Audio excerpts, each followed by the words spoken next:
ఏ విధంగా ఉంటుంది.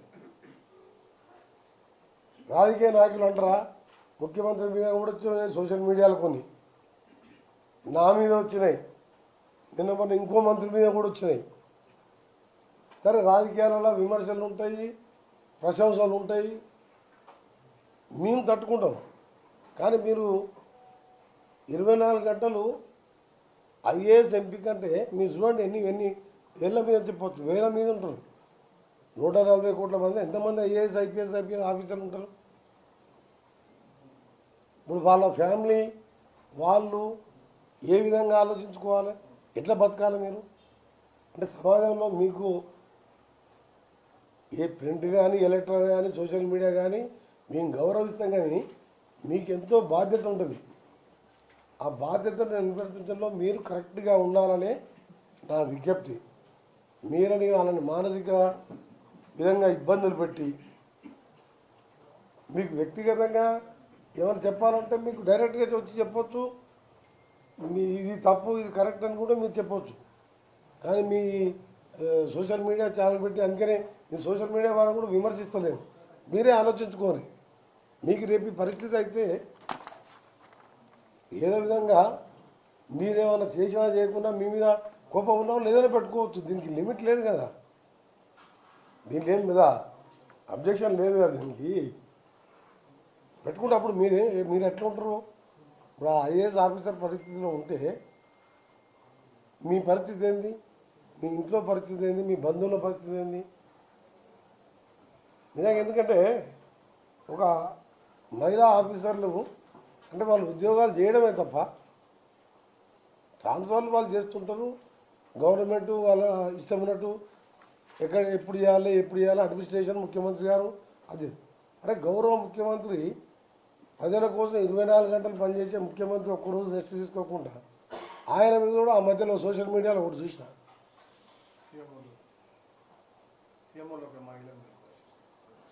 సీఎంఓ మహిళది ఒకటి, అంతకంటే ముందు ఇంకా ఘోరమైన వీడియో చూసినాం. సీఎం గారిది అసలు అనుమానం కాదు, నమ్మరు. సీఎం గారు అదేసి ప్లస్ మళ్ళీ సీఎంఓలో మహిళ అని చెప్పి మనం కొట్టేసింది. ఇవన్నీ అది సీఎంఓ గారిది, సీఎం గారి ఫస్ట్ వచ్చింది చూసినా కానీ సెకండ్ వచ్చింది చూడలే, ఎవరో చెప్పింది. రెండోది మళ్ళా ఇన్ఛార్జ్ మినిస్టర్ మొదటిసారి ఎమ్మెల్యే అది అని చెప్పి నిలమానం మళ్ళీ. నేను చెప్పేది ఒకటే ఏంటంటే మా మీద వేసుకోండి, ఒకసారి మా మీద వేయండి, కొన్ని రోజులు బాధపడతాం. మాకు కూడా భార్య పిల్లలు వాళ్ళు కూడా బాధపడతారు, మా బంధువులు బాధపడతారు, మా కార్యకర్తలు బాధపడతారు. కానీ ఆఫీసర్లు మహిళా ఐఏఎస్ ఆఫీసర్ని చూడకుండా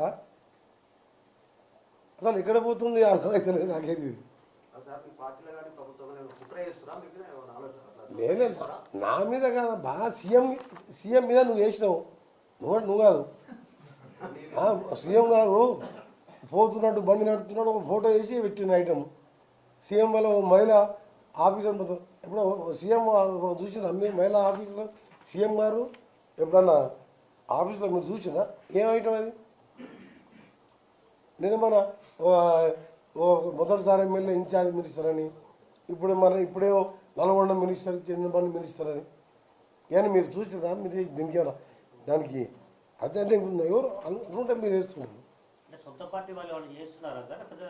అది కాదు, దానికి పొద్దు ఉదయమే డీజీపీ గారితో క్లియర్ కట్గా మీరు పోలీస్ పరంగా రిపోర్ట్ చేయాలని గంట సేపు శివధర్ రెడ్డి గారితో డిస్కస్ చేయడం జరిగింది. మీరు సమగ్ర విచారణ చేయాలని చెప్పి వారు గంట సేపు వారితో చర్చించడం జరిగింది. వారికి కూడా అప్పటికే రిపోర్ట్ ఉన్నది, ఆల్రెడీ మా దగ్గర రిపోర్ట్ ఉన్నది. మళ్ళా కూడా డీటెయిల్ ఎంక్వైరీ చేసి కఠిన చర్యలు తీసుకుంటామని మా అసోసియేషన్ తరపుకెళ్ళి కూడా లెటర్ పంపించిందని చెప్పి మళ్ళీ ఇంతకుముందు కూడా మళ్ళా అడిషనల్ డీజీపీ విజయ్ కుమార్ గారు వాళ్ళు కూడా మాట్లాడిండ్రు. వాళ్ళ అసోసియేషన్ తరపుకెళ్ళి కూడా వచ్చింది, అది ఎంక్వైరీ చేసుకుంటారు. డీజీపీ గారు గంటసేపు నాతో మాట్లాడాడు, ఆయనకి ఎట్లా అడిషనల్ డీజీపీ అంతకుముందు నేను మినిస్టర్ అయినట్టుకు ఒక కలెక్టర్ ఉండే కర్ణన్, ఆ తర్వాత మళ్ళీ హరిచంద్రన్ కలెక్టర్ వచ్చింది. తర్వాత ఎమ్మడే ఎలక్షన్ పార్లమెంట్ ఎలక్షన్ పర్పస్ చేసి ఆమె సీనియర్ ఆఫీసర్గా తీసుకొచ్చి మళ్ళీ హైదరాబాద్ పోస్టింగ్ ఇచ్చారు. ఆ తర్వాత ములుక్కెళ్ళి ఒక కలెక్టర్ వచ్చింది. ఆ తర్వాత చంద్రశేఖర్ వచ్చింది. ఎక్కడ కూడా కలెక్టర్ పోస్టింగ్ వచ్చి ఆర్డర్ అయ్యి ఆ కలెక్టర్ వచ్చి నన్ను కలిసిన దాకా నేను టీవీలో చూసిన తప్ప మాకు తెలియదు. నేను కాదు, మీరు 14 మంది 13 మంది మినిస్టర్లు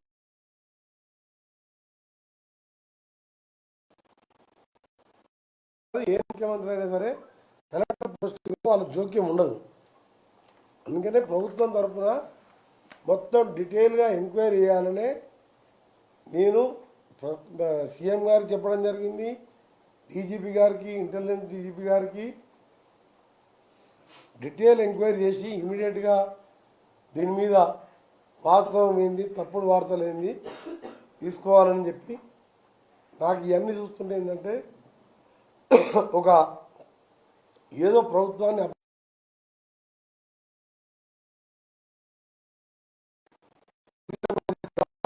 ఇంకేమైనా చేయాలను ఏం చేస్తుందో ఆ విచారణ జరిగితే కాదు తెలియదు. నా అంతా నేను ఏ కుట్ర అని చెప్పి నేను ఎందుకు వచ్చింది ఈ వార్తలు, ఎందుకు ఈ వార్తలు వస్తున్నాయి, ఎందుకు ఈ టీవీలు వస్తున్నాయి, రోజుల్లోనే మొత్తం కూడా బయటపడుతుంది. సోషల్ మీడియా కానీ మెయిన్ ఛానల్లో కానీ దాని వెనుక ఏమున్నది, ఏం సంగతి, ఇవన్నీ కూడా ప్రభుత్వం తీసుకొని రిపోర్ట్ వచ్చినాక వాళ్ళే లీగల్ యాక్షన్ తీసుకోవాలని వాళ్ళని కోరడం జరిగింది. నేను మాత్రం ఇండివిజువల్ మినిస్టర్గా మీరు రిక్వెస్ట్ చేస్తున్న మీరు కూడా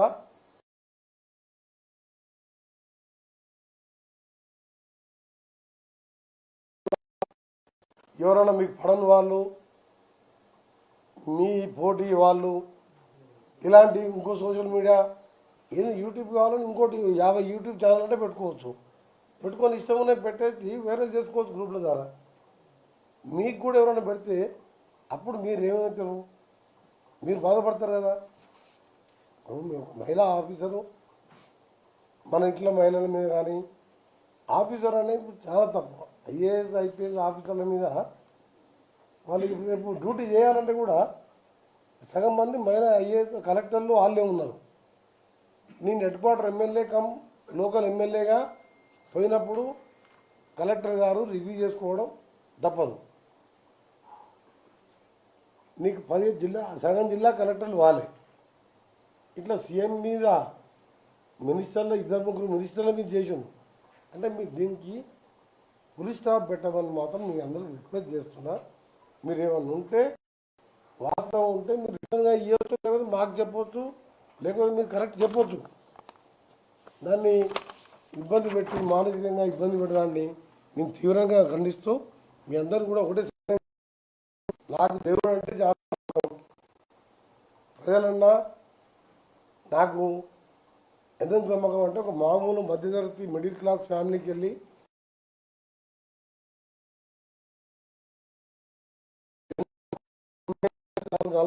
38 ఏళ్ళకి వెళ్ళి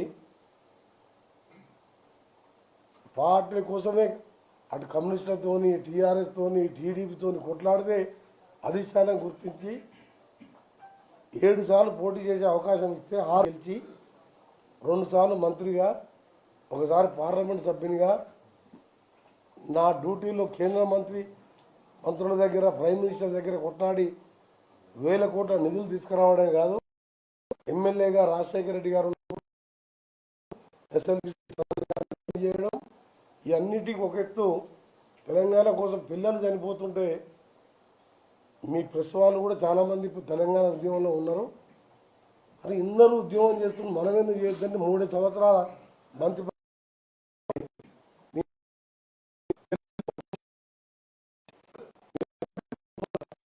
నేను ప్రజలను నమ్ముతా, దేవుని నమ్ముతా. దేవుడు అనే ఉన్నాడు, ఎవడైనా నాలాంటి వారిని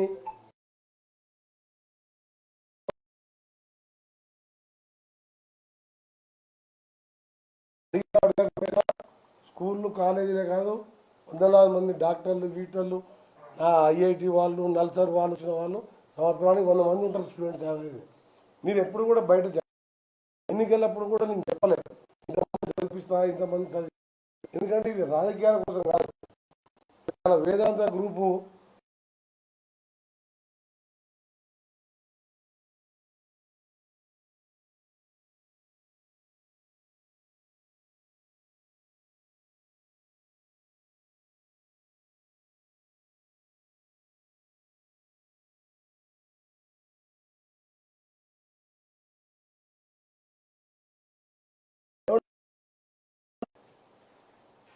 మొత్తం పేదలకు దాన ధర్మం డొనేషన్కి ఇచ్చిండు. వేదాంత గ్రూప్ చైర్మన్ ఒక్క కొడుకు పోతే, నాకున్న ఒక్క కొడుకు పోతే తెలంగాణ ఉద్యమంలో మంత్రిగా ఉన్నప్పుడే నేను రాజీనామా చేసిన నిరాదరణ చేసేటప్పుడు నా పక్కకు కూర్చున్నాడు కొడుకు. ఆ తర్వాత ఆయన కూడా మా కొడుకు కూడా చెప్పాడు, అరే అంతమంది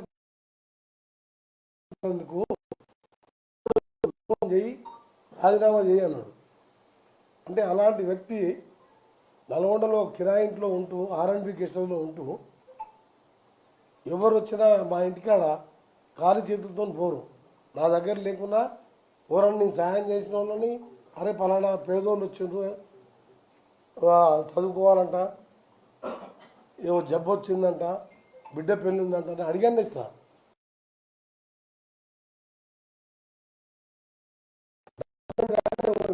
6 సార్లు గెలిపారు. నీళ్ళు వస్తే మన కళ్ళల్లో నీళ్ళు రావాలి, వాని కంటి నీళ్లు చూపాలని చెప్పి నా ఉద్దేశంతోనే ఇవాళ 6 సార్లు గెలిపించింది. నాకు ఎవరు బ్యాకింగ్ ఉండి, మా నాయన ఎమ్మెల్యే ఉండి కోటీశ్వరుని కాదు నేను. ఇవాళ ఒక అర్బన్ ప్రాంతంలో ఒకసారి గెలిస్తే రెండోసారి గెలవాలంటేనే అర్బన్ ఓటర్స్ అయ్యారు. మీరు ఇండియా మొత్తం లెక్క తీయండి, వరుస పోటీ 4 సార్లు, ఒకసారి గ్యాప్ వచ్చినా మళ్ళీ 5వ సారి 60,000 మెజార్టీతో గెలిపించింది. అక్కడ ఓడిపోతే బోనస్ 5 రూపాయలు భారతదేశంలో రికార్డు. ఇప్పుడు ఇంత చరిత్ర మీ అందరికీ, అందరు పాత మిత్రులే అని ఈ విధంగా ఇబ్బంది పెట్టి మానసికంగా కుంగదీసి, మానసికంగా నా కొడుకు చనిపోయినప్పుడే సగం చనిపోయినా కానీ మళ్ళీ ధైర్యం తెచ్చుకున్న చాలామంది చెప్పాను రాజకీయాలు వదిలిపెడదాం అది చేద్దామంటే తర్వాత అనిపించింది. ఇప్పుడు ఇవాళ వేదాంత గ్రూప్ చైర్మన్ తీసుకున్న నిర్ణయంలో కానీ మనం ఏం చేయొద్దు, ఆ కొడుకు లేకుండా ఆయన పేరు చిరకాలం ఉంటట్టు కొన్ని సేవా కార్యక్రమం చేసుకుంటూ ప్రజలలో ఉందాం అని చెప్పి ఆ తర్వాత కూడా 3 సార్లు గెలిచిన. మళ్ళా పార్లమెంట్ సభ్యునిగా కనీసం పోలింగ్ బూత్ ఖర్చులు కూడా ఇవ్వకుండా గెలిచిందంటే మీరు అర్థం చేసుకోవాలి. అర్బన్లో గెలుచుడు వేరు. తెలంగాణ ఉద్యమకారులు జనగామ, తెలంగాణ, భువనగిరి లాంటి ప్రాంతాల్లో కూడా నాకు మెజార్టీ వచ్చింది. అంటే మీరు ఎవరిని వదిలిపెడతారు? నాలాంటి వారిని కూడా వేధించి నన్ను అవమానపరిచి మా ఇంట్లో ఇబ్బంది పెట్టి ఇక్కడ మహిళా ఆఫీసర్లు ఇబ్బంది పెట్టి ఏం సాధిద్దాం అనుకుంటున్నారు? ఇది మీరు కరెక్ట్ అనుకుంటే కంటిన్యూ చేయండి, అందరు మినిస్టర్ల మీద ముఖ్యమంత్రి మీద చేయండి. ఇది కరెక్ట్ కాదు. ఇలాంటి వాడు కూడా ఎంకరేజ్ అయితే ఎవరైతే మాకేంది, మా ఏదో ఛానల్ నడిపించుకోవాలంటే వేసుకోండి, ఏం చేస్తాం? ఇక దేవుడు ఉన్నాడు, దేవుడు చూసుకుంటాడు. ఇక నేను తప్పు చేస్తే నన్ను శిక్షిస్తాడు, మీరు తప్పు చేస్తే మిమ్మల్ని శిక్షిస్తాడు. ఎవరు కుట్ర ఉందో పోలీస్ రిపోర్టు డైరెక్ట్ సీఎం గారు, అడిషనల్ డీజీపీ గారు, శివధర్ రెడ్డి గారు గంట మాట్లాడిండు. వాళ్ళు ఉంటారు కానీ ఎవరుంటుందని కాదు.